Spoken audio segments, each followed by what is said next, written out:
This isn't working. Who cares about Disney? We don't even have any kids. Let's go snowboarding. We can go to Alaska. I would love to go there too. I want to go to both. It's time for a new plan. Disney is expensive and Disney ticket prices just keep going up. How do you go on a trip to the Disney parks on a budget, especially if you're going with your whole family? From someone who has been to Disney well over 100 times and used to work there, I am going to break down for you guys exactly how you can plan your next Disney trip on a budget.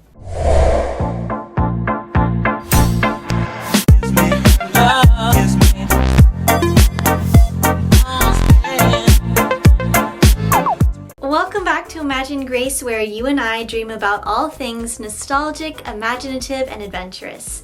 Here we love fangirling about films, going on adventures, encouraging each other, going to the Disney parks, party princess adventures, and talking about all things dreamy and imaginative.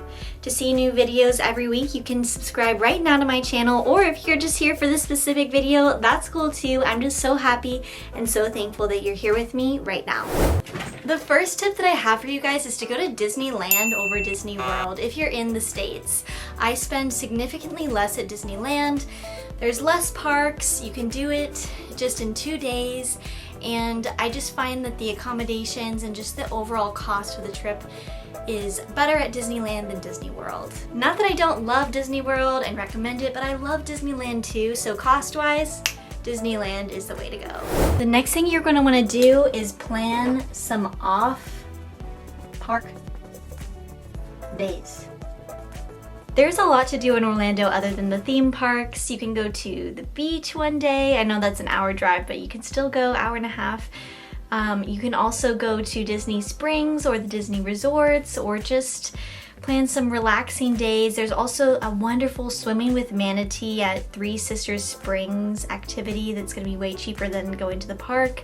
That's so much fun, and if you don't go to a park every single day, that's going to save you lots of money. And there's plenty of things to do in Orlando that are free or a lot less expensive than going to a Disney park. The next thing that I recommend is to only bring people who will really enjoy and remember.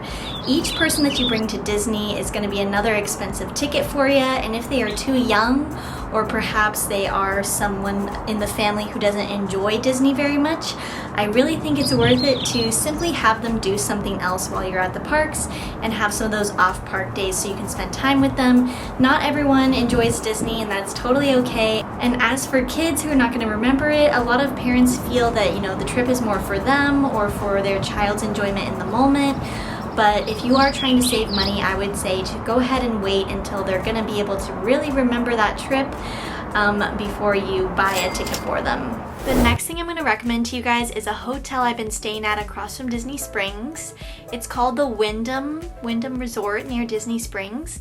It's walkable to Springs, and it is fairly affordable, especially compared to the classic Disney resorts. Even the value resorts, it's a lot more affordable than a official Disney resort, and it has the nice convenience of being nearby something you're definitely going to want to visit, which is Disney Springs. And it also has buses to the park with the hotel, so that is great too, because Disney Springs no longer has buses traveling to the park and to other resorts. Something I do every single time I go to a Disney park is to pack a peanut butter and jelly sandwich. You guys know I love my peanut butter, and some snacks. And you could even do this with both of your meals of the day or all 3 of your meals for the day. But not buying the Disney food that is a little bit overpriced, if I do say so myself, is going to save you a lot of money, especially if you're going to the parks multiple days. And it's going to save you time too, right? If you are eating your sandwich in line, you're going to be able to save all that time and go on more attractions, meet more characters, watch more shows and parades, and not be spending time sitting and eating. And even if you're really into Disney food and you like making reservations at the nice restaurants, just have your opposite meal that you don't have a reservation at be something that you bring. And if you want to save a lot of money, you can bring all your meals. The next thing you're going to want to do is to take your own photos and to skip PhotoPass. So PhotoPass is great. I love PhotoPass, but I think it's a great place to save a little bit of money because you can give the PhotoPass photographer your own camera or your phone, and they will take pictures for you on that. And so that's a great place place to cut the budget. A great hack is to get some Disney gift cards at either Target, Sam's, or BJ's. Of course, you do have to have the Target membership, the Sam's membership, or the BJ's membership to get these gift cards. You can also do this at Costco if you're not in the States. Some places do sell Disney gift cards at Costco for 5% off, and that way you can use those gift cards and save 5% on your vacation. They save you 4 to 5%, and this can add up pretty significantly if you're purchasing things like Disney tickets, costly pieces of merchandise, or big meals at restaurants. I really recommend checking places like Mercari, eBay, Etsy, Disney outlet stores for cute, cheaper Disney merch, even Target or Amazon. If you're going to be getting Disney merch, it's going to be pretty expensive in the park, so checking some of these other places, you're going to have a lot better luck with the prices. The next thing to consider, of course, is to hire a party princess instead of a Disney trip if you're going for your kids.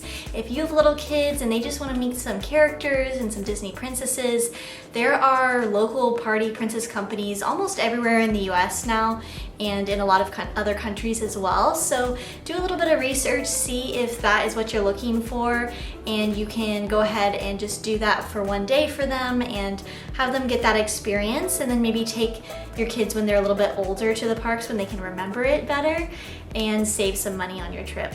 Subscribe to see this crazy party princess vlog on my channel this week.